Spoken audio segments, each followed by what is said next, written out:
주님은 오늘 이 사건을 통해서요, 예수님이 10명의 나병 환자를 고치신 그 기적을 말씀하고 있는 게 아닙니다.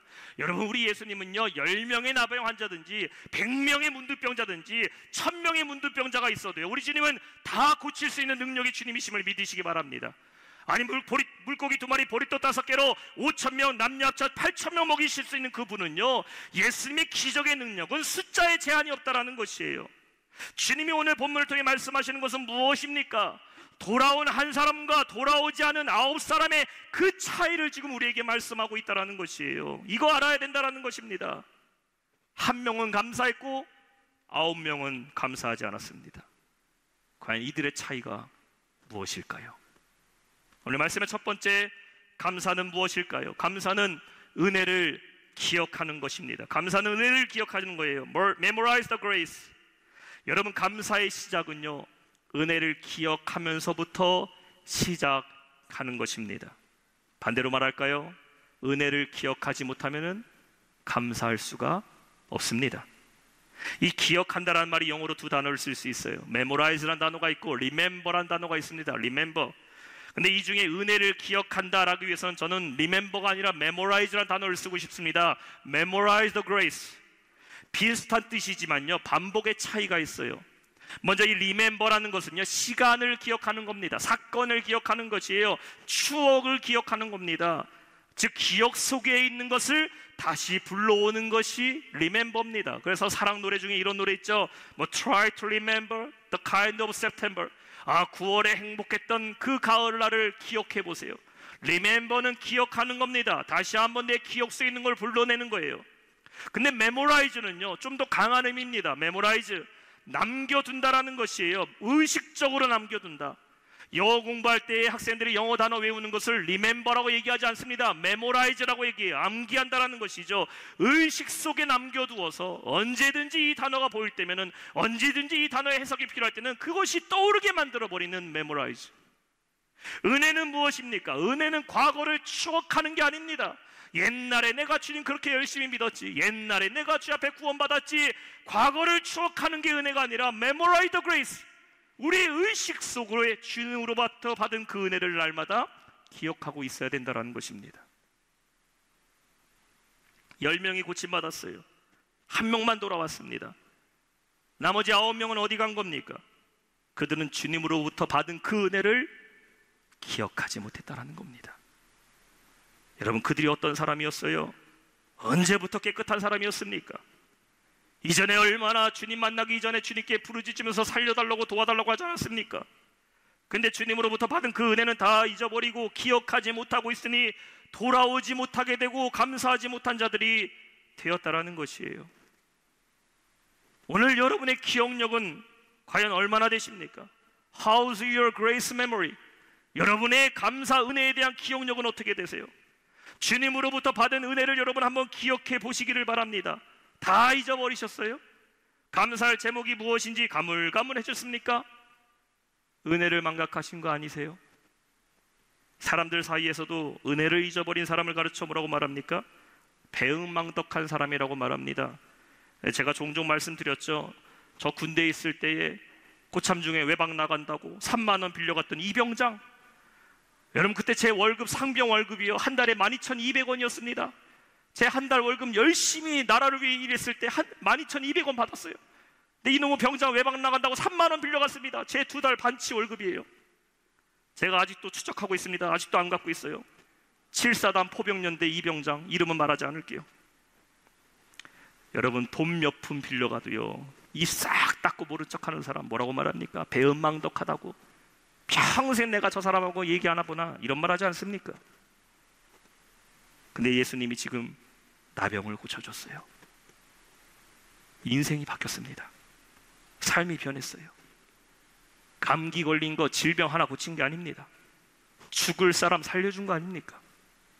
그런데도 은혜를 기억한 사람은 1명이고 나머지 9명은 돌아오지 않았더라는 겁니다.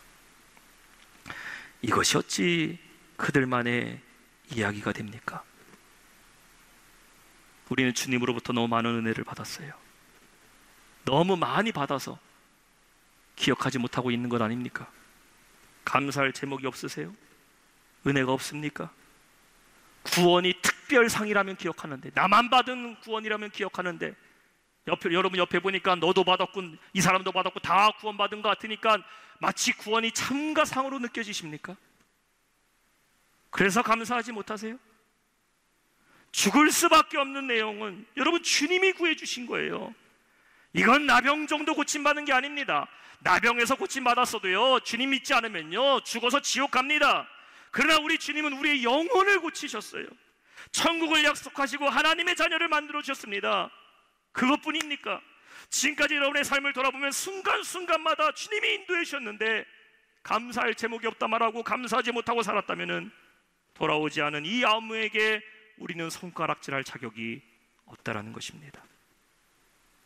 사랑하는 성도 여러분, 주님께 받은 그 구원의 은혜, 세상 그 모든 것도 비교할 수 없는 가장 값진 보혈의 은혜, 그 은혜 기억하면서 감사하며 사시기를 주님의 이름으로 축원합니다. 두 번째 감사는 무엇일까요? 감사는 은혜의 자리로 돌아오는 것입니다. Return to the grace, 은혜의 자리로 돌아오는 것이에요. 자, 다시 이야기 속으로 들어갑시다. 10명의 문둥병자가요 제사장에게 갔습니다. 누가복음 5장에서도 예수님은 나병 환자를 고치실 때 뭐라고 말씀하셨냐면 제사장에 가서 내 몸을 보이라고 말씀하셨고, 오늘 본문도 동일하게 14절에 말씀합니다. 너의 몸을 제사장에게 보이라 라고 말씀하고 있죠. 자, 이것은 레위기 13장과 14장의 말씀을 근거로 주님께서 말씀하시는 겁니다. 하나님께서 제사장에게 주신 여러 가지 임무들 중에요, 또 하나의 임무가 뭐냐면 문둥병자의 문둥병을 검사하는 임무를 주셨어요.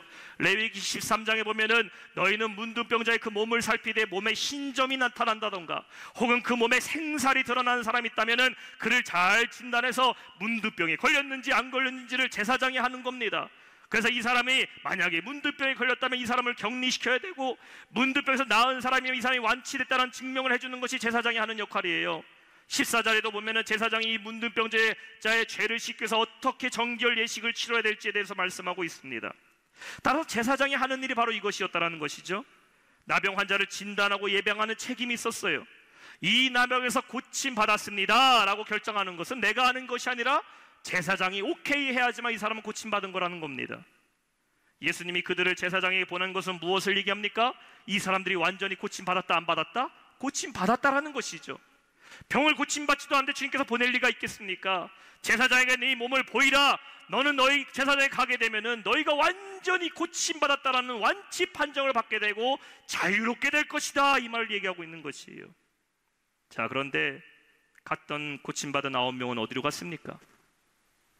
제사장에게는 갔겠죠, 분명히. 그런데 그들은 돌아오지 않았습니다. 사라져 버렸어요. 왜 그랬을까? 왜 그랬을까? 이 왜 9명은 돌아오지 않았을까? 제가 아무리 고민하고 고민해도요 답은 한 가지밖에 없더라고요. 그들에게는 더 이상 이 마을로 돌아올 이유가 사라져버린 겁니다. 그렇지 않습니까? 마을로 돌아올 이유가 사라져버린 겁니다. 자신이 목적하는 것만 이룬다면 언제든지 떠날 마음이 있는 사람들이었다는 것이에요. 여러분, 은혜를 받으면요, 내가 받은 은혜를 기억하면서 그 자리로 돌아오는 사람, 감사하는 사람이 있는가 하면 은혜 받고 축복 받으면요 그 자리를 다 잊어버리고 떠나버리는 그러한 사람들도 있다는 것이에요. 마치 시골에서 농사 지으며 열심히 고생하며 살던 그 사람이요, 어느 날 소식이 들려옵니다. 서울에 일자리가 하나 났다고. 저 서울로 상경하면 도와줄, 내 등을 봐줄 사람이 한 명 있다고, 이런 소리가 들려서요 뒤도 안 돌아보고 한밤중에 그냥 부모 형제 다 버리고 고향 다 버리고 한밤중에 성공해서 야반두주 해버리는 그런 사람의 모습과 같이, 나병 환자로 있을 때는 이 동네가 자신들을 받아줬던 동네이고 그들은 이곳에서 예수를 만났어요. 그리고서 그곳에서 그들은 고침받는 은혜를 경험했는데도 불구하고 이제 다 이룰 거 이루었다고, 더 이상 볼 거 없다고 떠나버린 사람들이 바로 이 9이라는 것입니다. 여러분, 우리는 은혜를 입으면요 은혜의 자리로 돌아와야 됩니다. 은혜의 자리를 지켜야 됩니다. 주님께 은혜를 입은 사람은 주님께로 돌아와야 돼요. 내가 받은 은혜, 그 축복 받았다고 세상으로 돌아가 버리면 안 됩니다. 우리 교회에 고양이 한 마리가 있어요. 고양이 한 마리. 지나가다 보신 분들 계시죠? 이 고양이의 이름은 이렇습니다. 도둑고양이. 몰라요. 주인도 몰라요. 언제부터 있었는지도 몰라요. 하여튼 몇 년 됐습니다. 되게 오래됐어요. 이 고양이가 교회에서 서식하고 지낸 지 얼마나 오래된지 모릅니다. 근데 얘가 가끔 집을 나갈 때가 있습니다. 안 보일 때가 있어요. 한 번 집 나가면요 3개월, 6개월 이렇게 고양이가 안 보일 때가 있습니다. 근데 가끔가다 또 돌아옵니다. 근데 돌아올 때 보면요 혼자 와야 되는데 어디서 배가 불러와갖고 새끼는 꼭 교회에서 납니다. 참 이상하죠. 저번 주에 목양실에서 제가 있는데요, 바깥에 주차장에서 야옹야옹 새끼 고양이, 어미 고양이 소리가 나는 거예요. 가봤더니요 벌써 어디서 한동안 집 나갔다가 돌아왔는데 새끼 고양이 한 마리 낳고서 교회 주변에서 놀고 있더라고요. 여러분, 나갔다가 돌아오면 얼마나 반갑습니까? 새끼 데리고 들어오면 더 반갑더라고요. 은혜를 입으면 지켜야죠. 주님께 돌아와야 되는 것 아닙니까? 아무리 그 자리가 내 인생의 아픔의 자리였고 눈물의 자리였고 나에게 인생의 암흑기를 보냈던 그 자리라 할지라도 이제 그곳에 누가 계셔요? 나에게 은혜를 주신 주님 계시는 그 자리로 돌아와야 되는 건 아닙니까? 주님이 계시니 이제는 다른 세상이에요. 그런데 그 은혜의 자리를 다 잊어버리고 돌아오지 않는 사람, 은혜를 잊어버린 사람이라는 것입니다. 성도는 어디로 돌아가야 됩니까? 내가 은혜 받은 그 자리로 돌아가야 돼요. 그래서 집도 어느 집이 가장 좋은 집이에요? 큰 집, 높은 집이 좋은 집이 아니라 슬픔도 있고 기쁨도 함께 했던 우리 집, 결혼한 여인에게는 내 친정집, 결혼한 남편에게는 내 부모님 사는 집, 그래도 내가 살던 집이 가장 홈 스윗 홈, 가장 좋은 집 아닙니까? 교회도 어느 교회가 가장 좋은 교회입니까? 눈물과 기쁨과 은혜로 함께했던 우리 교회가 가장 좋은 교회, 내가 은혜 받는 교회가 여러분 가장 좋은 교회임을 믿으시기 바랍니다. 은혜의 자리로 돌아오는 감사의 실천이 이루어져야 된다. 이것을 알았던 한 사람이 주님께 돌아왔어요. 어떤 마음으로 돌아옵니까? 기쁜 마음으로 돌아왔습니다. 이전에는 병들고 고통받고 사람들에게 욕먹던 그 고향 그 마을이었지만 이제는 그 고통에서부터 해방받고 고침받고 돌아오니 이곳만큼 기쁜 자리가 없고 이곳만큼 은혜의 자리가 없다라는 것을 그는 깨닫게 됐다라는 것이에요.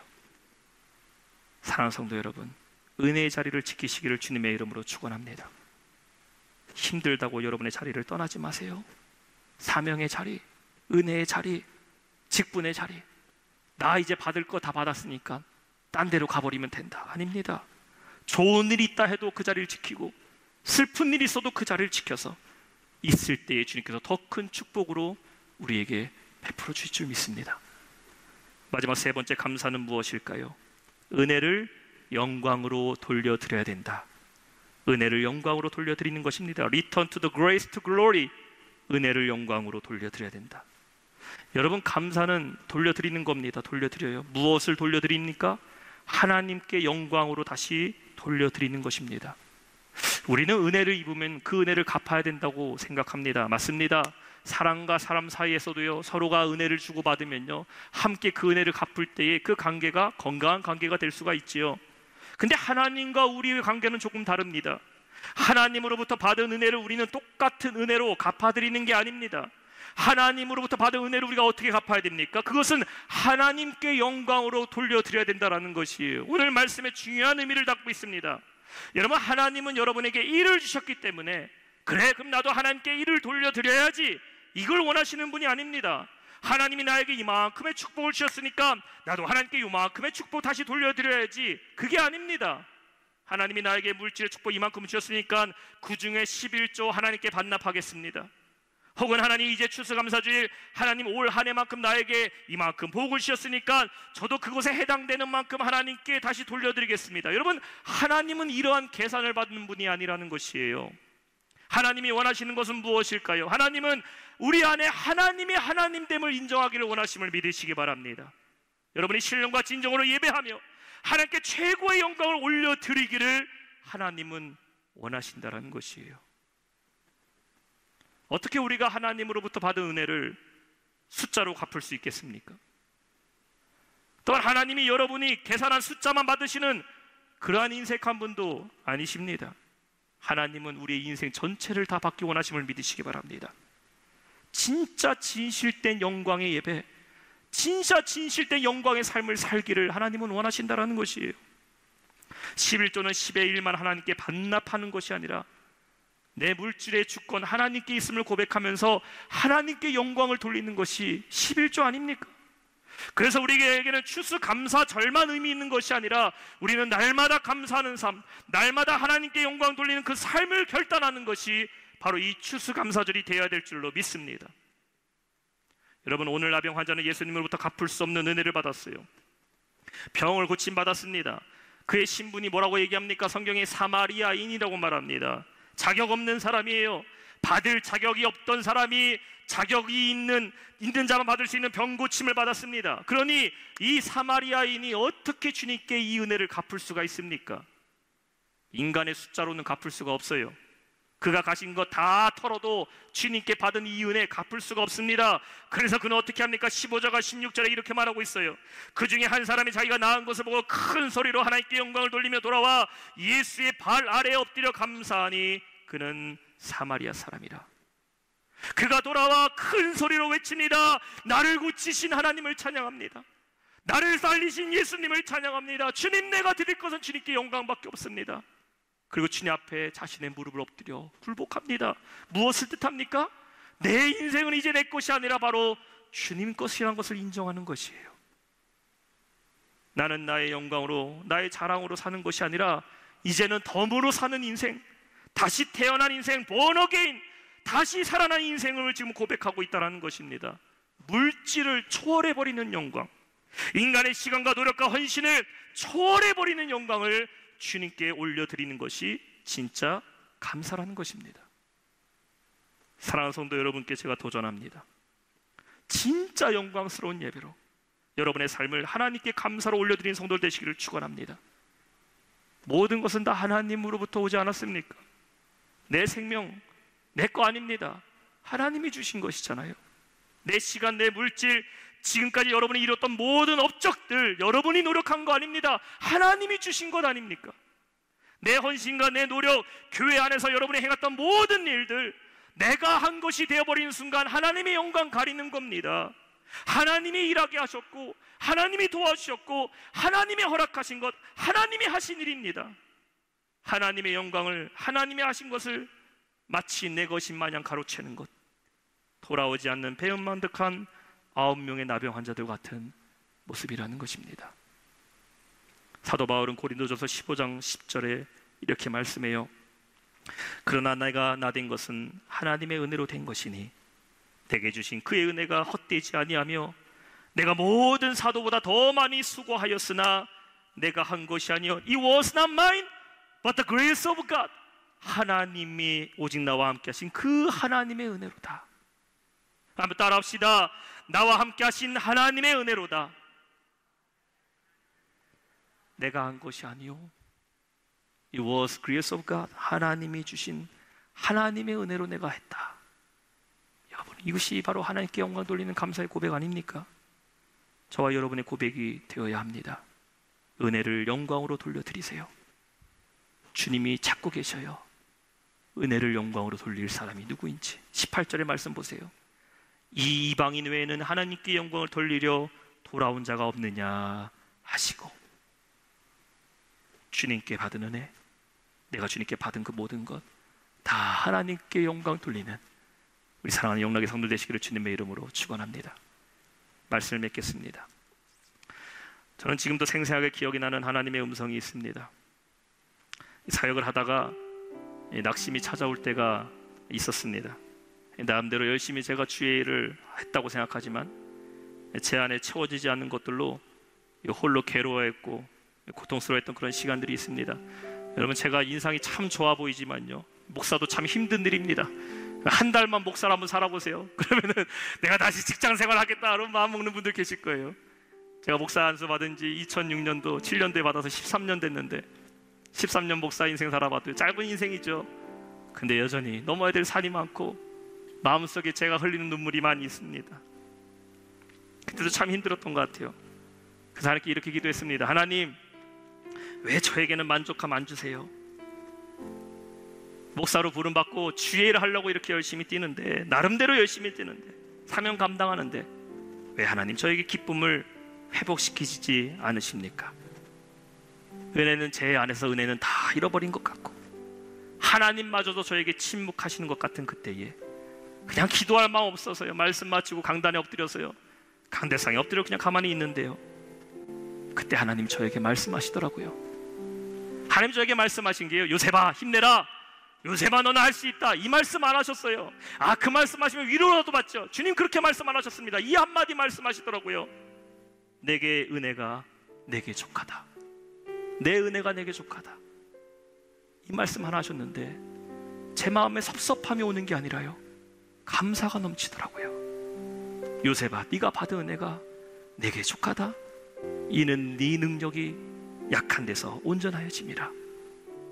하나님께 위로를 구하려고 엎드렸는데 하나님 저에게 받은 은혜가 족하다, 족하다 말씀하시는데, 이 말씀이 제 마음에 얼마나 큰 은혜이고 얼마나 큰 위로가 되었는지를 제가 그때 깨닫게 됐습니다.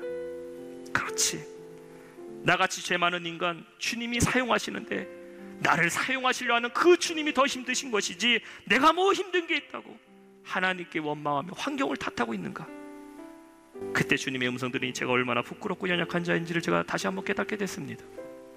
지금도 가끔 그 음성이 기억나요. 힘들 때마다 내 은혜가 내게 족하다. 감사는 은혜를 깨달아야 감사할 수 있습니다. 그리고 감사는 내가 눈물 흘린 그 자리, 주님 깊이 만났던 그 자리, 나에게 직분 주시고 사명 주시고 일할 수 있는 힘 주셨던 그 자리로 돌아올 때에 그곳에 은혜가 있습니다.